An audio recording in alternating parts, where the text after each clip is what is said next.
నమస్కారం అండి. నేను మీ doctor Nandi Rameshwar Rao, founder and CEO of realtor oxygen. మీ స్పందనకి థ్యాంక్స్ చెప్పుకుంటున్నాను. మీరు చాలామంది అప్రిషియేట్ చేస్తున్నారు, చాలామంది కామెంట్స్ పెడుతున్నారు, ఎన్నో కాల్స్ వస్తున్నాయి. Really very happy. అండ్ ఈ వీడియోని మొదటి నుండి చివరి దాకా చూడండి, మీకు నేను చెప్పాలనుకున్న మెసేజ్ క్లారిటీగా వస్తుంది. And I also thank real boom for giving me an opportunity to share my knowledge with the public. So ఈరోజు టాపిక్ పాతది కొత్తది రెండు కలిపి మాట్లాడతాను. ఏంటంటే మనకి సెంట్రల్ గవర్నమెంట్ చేంజ్ అయిన తర్వాత లాస్ట్ మేబీ 2018-17 చూసుకుంటే కనుక ఫస్ట్ ఇంపాక్ట్ ఏమైందంటే డిమానిటైజేషన్ అయింది. డిమానిటైజేషన్లో జనాలు భయపడ్డారు. ఎందుకంటే ఏమవుతుందో, ఎక్కడికి వెళ్తామో, ఎందుకు వెళ్తామో, ఏంటి అనేది. సో రెండోది, దాని తర్వాత డిమానిటైజేషన్ తర్వాత మనకి కరోనా వచ్చింది. సో కరోనాలో రియల్ ఎస్టేట్ ఏమవుతుంది అనుకున్నారు. కరోనా తర్వాత ఇప్పుడు లేటెస్ట్ చూసుకుంటే గవర్నమెంట్ చేంజ్ అయింది, పాలసీలు చేంజ్ అవుతున్నాయి. సో ఎక్కడైనా నేను చెప్పగలుగుతున్నది ఏంటంటే రియల్ ఎస్టేట్ ఎక్కడ కూడా ఆగలేదండి. ఈవెన్ కరోనా టైంలో కూడా మేము వర్చువల్ సైట్ విజిట్ చేసి డీల్స్ క్లోజ్ చేసి ట్రాన్సాక్షన్ నేను అడ్వైజ్ చేసిన 3-4 కంపెనీలు మెంటర్గా ఉండేవాడిని. దానికి కరోనాలో కూడా మ్యాక్సిమం నెంబర్ ఆఫ్ డీల్స్ అయ్యాయి నార్మల్ టైం కంట. సో ఎందుకంటే రియల్ ఎస్టేట్ ఎక్కడ కొరత లేదండి, బయ్యర్ దగ్గర డబ్బులు ఉన్నాయి. And especially Hyderabad well known city and rising stars లాగా మన సన్ రైజర్స్ హైదరాబాద్లో మనం చూసుకుంటే మన రైజింగ్ సిటీ. ఎటువంటి కల్చర్ అయినా, ఎటువంటి లాంగ్వేజ్ పర్సన్ అయినా, ఏ స్టేట్ వాడైనా, ఏ సిటీ వాడైనా మన హైదరాబాద్లో వచ్చి ఈజీగా సెటిల్ అవ్వచ్చు. కాబట్టి దాని గురించి మీకు టెన్షన్ లేదు. అండ్ రియల్ ఎస్టేట్ అప్రిషియేషన్ నాకు తెలిసి గత లాస్ట్ 15-20 సంవత్సరాలు చూసుకుంటే రాజశేఖర రెడ్డి గారి గవర్నమెంట్ దగ్గర నుండి మిగతా అన్ని గవర్నమెంట్స్ దగ్గర నుండి చూసుకుంటే కనుక ఎక్కడ కూడా డౌన్ఫాల్ అనేది లేదండి. ఓన్లీ ఒక్కసారి 2008లో బబుల్ బర్స్ట్ అయింది. దాని తర్వాత ఇంతవరకు కూడా maybe last 15 years look back లేదు. రియల్ ఎస్టేట్లో ఎవరు ఇన్వెస్ట్ చేసినా హైదరాబాద్లో అందరికీ బెనిఫిట్ అయింది. Only people who are not taken a proper care regarding the legal clarity కానీ, టైటిల్ క్లారిటీ కానీ, డెవలప్మెంట్స్ కానీ, బిల్డ్ రిట్స్ కానీ చేసిన వాళ్ళు కొద్దిమంది ఇబ్బంది పడ్డారు. ప్రీ లాంచ్లో కొనుక్కున్న వాళ్ళు ఇబ్బంది పడ్డారు. అదర్వైజ్ నాకు తెలిసి రియల్ ఎస్టేట్ ఇన్వెస్ట్ చేసి నేను మోసపోయాను అనేవాళ్ళు 100లో 1-2 కంటే ఎక్కువ మంది కనిపించండి. అండ్ పీపుల్ ఎవరైతే రియాల్టర్ సర్వీసెస్ కానీ, ఏజెంట్ సర్వీసెస్ కానీ, కన్సల్టెంట్ సర్వీసెస్ కానీ ముందు తీసుకుంటే మీ ఇన్వెస్ట్మెంట్ ఎక్కడ పెడితే కరెక్టు, ప్లానింగ్ ఏంటి, ఎంత రియల్ ఎస్టేట్లో పెట్టవచ్చు, ఆ ఐడియాలు కూడా మేము ఇచ్చాం. ఫైనాన్షియల్ ప్లానింగ్లో కూడా we are not expert, but we guided them. Total మీరు ₹1,00,00,000 ఉంటే ₹1,00,00,000 ఒకే దగ్గర పెట్టుకుంటా ప్రాపర్ ఇన్వెస్ట్మెంట్ ఎక్కడ పెట్టుకోవాలి, ఏ సెగ్మెంట్లో పెట్టుకోవాలి, ఎంత పెట్టుకోవాలి అనేది కూడా చాలామంది మాకు అడిగినప్పుడు దానికి గైడెన్స్ ఇచ్చాము. So real estate is definitely, నేను రియల్ ఎస్టేట్లోనే 100% రియల్ ఎస్టేట్లో పెట్టమంటలేదండి. రియల్ ఎస్టేట్లో మేజర్ పోర్షన్ పెట్టుకొని you should also invest in other segments like gold కానీ, స్టాక్ కానీ, మ్యూచువల్ ఫండ్స్ కానీ పెట్టచ్చు. సో హైదరాబాద్లో నేను చెప్పాలనుకుంది ఏంటంటే హైదరాబాద్లో ఇన్వెస్ట్ చేసిన వాళ్ళు ఎవరు కూడా లాస్ కాలేదు. అండ్ ఒక ఏరియాలోనే కాదు, మన across the 4 directions, north, east, west, ఇంకా కావాలంటే 8 directions, south west, south east అనుకుంటే 8 డైరెక్షన్స్లో కూడా ఎక్కడ కూడా మనకి రియల్ ఎస్టేట్లో కొరత కనిపించలేదు. ఎక్స్టెండ్ అవుతూనే పోతుంది. వెంచర్స్ ఇప్పుడు 50 నుండి 100 కిలోమీటర్ దూరం కూడా వెంచర్స్ వేస్తున్నారు, కొంటున్నారు. అంతకుముందు ఎపిసోడ్లో చెప్పినట్టు జడ్చర్ల వెళ్తున్నారు, తూప్రాన్ వెళ్తున్నారు, ఇటు యాదగిరిగుట్ట వెళ్తున్నారు, బీబీనగర్ వెళ్తున్నారు, ఇటుపక్క బుదేరా వెళ్తున్నారు, సో అటుపక్క బాలానగర్ వెళ్తున్నారు. నేనేమంటున్నానంటే ప్రతి ఏరియాలో కూడా there is a scope to increase. మీరు ఇన్వెస్ట్ చేయాలనుకుంటే హైదరాబాద్లో బేఫిగర్గా పెట్టచ్చు. గవర్నమెంట్ చేంజ్ అయింది, పాలసీలు చేంజ్ అయింది, ఫార్మాసిటీ చేంజ్ అయింది అనే దాంట్లో చాలామంది అపోహలో ఉన్నారు. ఏది చేంజ్ అయినా గవర్నమెంట్ ఇన్ఫ్రాస్ట్రక్చర్ అయితే ఆగట్లేదు. ఇప్పుడు చూడండి, ఓఆర్ఆర్ ఒకప్పుడు మనం చాలా భయపడ్డాం ఏమవుతుందని. ఓఆర్ఆర్ తర్వాత RRR. ఇప్పుడు RRR మించి కూడా కొనుక్కుంటారు. మంచి ఇన్వెస్ట్మెంట్ చాలామంది జనరల్గా అడగాలంటే RRRకి ఒక 3 to 4 కిలోమీటర్స్ అటు కానీ ఇటు కానీ కొనుక్కుంటే అప్రిషియేషన్ అనేది బాగుంటుంది. ఎందుకంటే రేపొద్దున గ్రోత్ కారిడార్లో వచ్చేస్తాయి ఇవన్నీ. లేటెస్ట్ గవర్నమెంట్ చెప్పింది ఏంటంటే satellite cities across the ORR and RRR మధ్యలో urban area, semi urban area, rural area. So urban area already మనకి అందుబాటులో లేవు, but semi urban area between ORR and RRR ఇది మంచిది.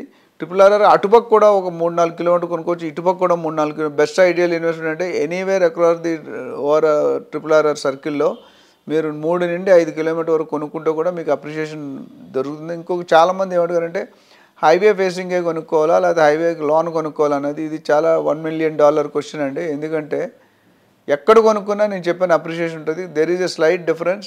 ఇప్పుడు హైవేకి వెళ్ళినప్పుడు ఏమవుతుందంటే అఫోర్డబిలిటీ ఎక్కువ ఉండాలి మీకు. హైవేలో ఎక్కడ కూడా మీకు తక్కువ రేటు దొరకదు. హైవే నుండి 4, 5, 10 కిలోమీటర్లు. ఫర్ ఎగ్జాంపుల్ ఇప్పుడు మీరు చూసుకుంటే షాద్నగర్లో టోల్గేట్ దగ్గర రైట్ సైడ్ రామేశ్వరం టెంపుల్ ఉంది. రామేశ్వరం టెంపుల్ తర్వాత 3, 4 కిలోమీటర్లు వెళ్తే కనుక అక్కడ కూడా projects 10 kilometre for main highway ఉన్నాయి. సో అట్లానే కొన్ని మెయిన్ హైవే పక్కన ఉన్నాయి. మేము ఇప్పుడు కొన్ని ప్రాజెక్ట్స్ అడ్వైజ్ చేస్తున్నాం. హైవే పక్కన స్టేట్ హైవే, నేషనల్ హైవే కానీ స్టేట్ హైవే పక్కన మీరు తీసుకుంటే కనుక bang on the main highway. So commercial bits అయితే 35, 40 వేలు ఉన్నాయి. రెసిడెన్షియల్ బిట్ 15 నుండి 20 వేలు ఉన్నాయి. అదే మీరు 10 కిలోమీటర్స్ లోనికి వెళ్తే మీకు 7 నుండి 10 వేల లోపు దొరుకుతాయి. 7, 8 వేలు, 9 వేలు. సో అక్కడికున్న అప్రిషియేషన్ వేరు, ఇక్కడున్న అప్రిషియేషన్ వేరు. సో నేను చెప్పేదంటే పబ్లిక్ ఎవరైతే బయర్స్ ఉంటారో వాళ్ళు తెలుసుకోవాల్సింది ఏంటంటే మన బడ్జెట్ ఏంటి, మన పర్పస్ ఏంటి, దాన్ని బట్టి హైవేలో కొనాలా, కమర్షియల్ కొనాలా, రెసిడెన్షియల్ కొనాలా అనేది మనం క్లారిటీగా ఎక్స్ప్లెయిన్ చేస్తాం. ఏ ప్లేస్లో కొన్నా హైదరాబాద్లో బయ్యర్స్కి మాత్రం ఎక్కడ దోకా లేదండి. ఎనీ ప్లేస్ కరెక్ట్గా నేను అనేది ఏంటంటే builders profile, project profile, completion history ఇది చూసుకోండి. ఇంకొక చాలామంది ఒక క్వశ్చన్ ఫ్రీక్వెంట్గా వచ్చేది ఏంటంటే క్లబ్ హౌస్ పక్కనే కొనుక్కోవాలా, పార్క్ పక్కన కొనుక్కోవాలా, లేక్ పక్కన కొనుక్కోవాలని కొంతమంది అడుగుతుంటారు. ఎక్కడ కొనుక్కున్నా మీకు అప్రిషియేషన్ అవుతుంది. మీరు కొన్ని చాయిస్ ఉంటాయి. There is a difference between want and need. Need అంటే మినిమం కావాలి. అంటే ఇప్పుడు దాహం వేస్తే నీళ్ళు కావాలి. వాంట్ అంటే ఏంటి, లగ్జరీ, ఫ్రూట్ జ్యూస్ కావాలి, కోకోనట్ వాటర్ కావాలి, లేదా ఇంకే లస్సీ కావాలి అన్నది ఉంటుంది. సో అట్లానేంటే మీకు లేక్ పక్కన కావాలి, లేక్ వ్యూ కావాలి, లేదా నార్త్ ఈస్ట్ కావాలి, లేకపోతే క్లబ్ హౌస్ పక్కన కావాలి, లేదా పార్క్ పక్కన కావాలి అనేటప్పుడు you have to pay little premium. ఎందుకంటే స్క్వేర్ యార్డ్ ఇప్పుడు ఈస్ట్ ఫేసింగ్ కానీ నార్త్ ఈస్ట్ కానీ వెళ్తే రేట్స్ ఎక్కువ ఉంటాయి. బికాజ్ దాని డిమాండ్ ఎక్కువ ఉంటుంది, ప్లాట్స్ అవైలబిలిటీ తక్కువ ఉంటాయి. ఇప్పుడు 100 ప్లాట్లు ఉన్నాయంటే దేర్ నాట్ బి 80 ఉండవు east plot. So most of the project ఇప్పుడు ఏం చేస్తారంటే ఈస్ట్ వెస్ట్ చేస్తున్నారు. సో ఈస్ట్ వెస్ట్ అనేది సెకండ్ ప్రియారిటీ ఈస్ట్. బట్ ఎక్కడ కొనుక్కున్నా ఆ ప్రాజెక్ట్ తాలూకు వచ్చే నా దగ్గర ఇప్పుడు షాద్నగర్లో ప్రాజెక్ట్ ఉంది. కంప్లీట్ ఆల్మోస్ట్ 95% ఎమ్యూనిటీస్ కూడా కంప్లీట్ అయినాయి. ప్రాజెక్ట్ చూస్తే కొనాలి అనిపిస్తుంది. ఆ గ్రీనరీ కానీ, ఆ మెయింటెనెన్స్ కానీ. So that depends upon the builder.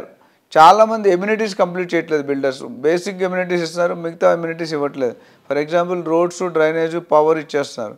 పార్కులు కానీ, క్లబ్ హౌస్ కానీ, బ్యాంకెట్స్ కానీ కొద్ది లేట్ అవ్వడం కానీ ఇలా చేయకపోవడం కానీ కనిపిస్తుంది. సో ఇలాంటి విషయాల్లో మీరు కేర్ తీసుకోవాలి. ఒక ఫైనల్ డెసిషన్ ఏంటంటే హైదరాబాద్లో ఇన్వెస్ట్ చేయొచ్చా లేదంటే డెఫినెట్గా 120% ఇన్వెస్ట్ చేయండి. దీనికి మెయిన్ 4 రీజన్స్ ఆర్ 5 రీజన్స్ ఉన్నాయి.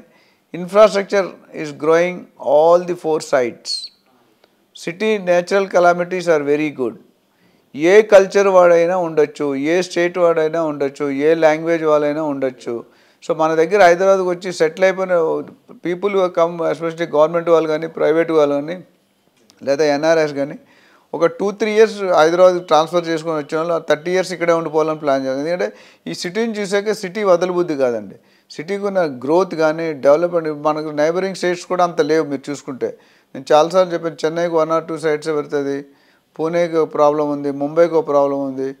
అట్లనే నార్త్ ఇండియాకి వెళ్తే తెలుగు వాడు బతకలేడు, సౌత్ ఇండియాకి తమిళనాడుకి వెళ్తే అక్కడ హిందీ వాడు బతకలేడు. మన హైదరాబాద్లో తెలుగు, హిందీ, ఇంగ్లీష్ మిగతా కల్చర్ కూడా మాట్లాడుతుంది. There separate cities for Gujarat గల్లీ లైన్ అని, లేదా రాజస్థాన్ కానీ, మార్వాడీస్ కానీ. సో దానివల్ల ఏంటంటే మనకి cosmopolitan is one of the good, infrastructure is good, temperature climatic conditions are good, no earthquakes, తుఫాన్లు, హుడుహుడులు ఏమి రావు. ఇవన్నీ దృష్టిలో పెట్టుకొని మీరు హైదరాబాద్లో వెదర్ ఎన్ఆర్ఐస్ కానీ, సౌత్ ఇండియా కానీ, వెస్ట్ ఇండియా కానీ, ఈస్ట్ ఇండియా కానీ, నార్త్ ఇండియా కానీ ఎవరైనా హైదరాబాద్లో పెట్టుకుంటే Hyderabad in the hill station stage, Banjara hills, Jubilee hills, Kavuri hills, Nandagiri hills అనే స్టేజ్లో ఉంది. సో వీళ్ళందరూ కూడా ఇన్వెస్ట్ చేసిన వాళ్ళు ఒక 20 years బ్యాక్ మనం కుక్కట్పల్లిలో ఇన్వెస్ట్ చేసినట్టు ఎవరు కొంటారులే అనుకున్నాం. ఈరోజు కుక్కట్పల్లి మనం ఇసుకేస్తే రాలేదు. So Kukatpally is also nothing doing. Minimum square feet 5 నుండి 10,000 రూపాయలు పర్ స్క్వేర్ ఫీట్ ఫ్లాట్కి చెప్తున్నారు. ల్యాండ్కి అయితే 1,50,000, 2 లక్షలు కూడా అయిపోయింది. సో ఇవన్నీ దృష్టిలో పెట్టుకొని మీరు హైదరాబాద్లో ఇన్వెస్ట్ చేయాలంటే బేఫికర్గా హ్యాపీగా ఇన్వెస్ట్ చేయండి. బట్ ఓన్లీ థింగ్ ఇన్వెస్ట్ చేసే ముందు take a professional realtor advice, see the ground reality of the builder. ఈ రెండు కనుక చూసుకొని ఉంటే కనుక మీరు మీ అప్రిషియేషన్ ఎప్పుడు కూడా 3 పువ్వులు 6 కాయల కింద. Thank you.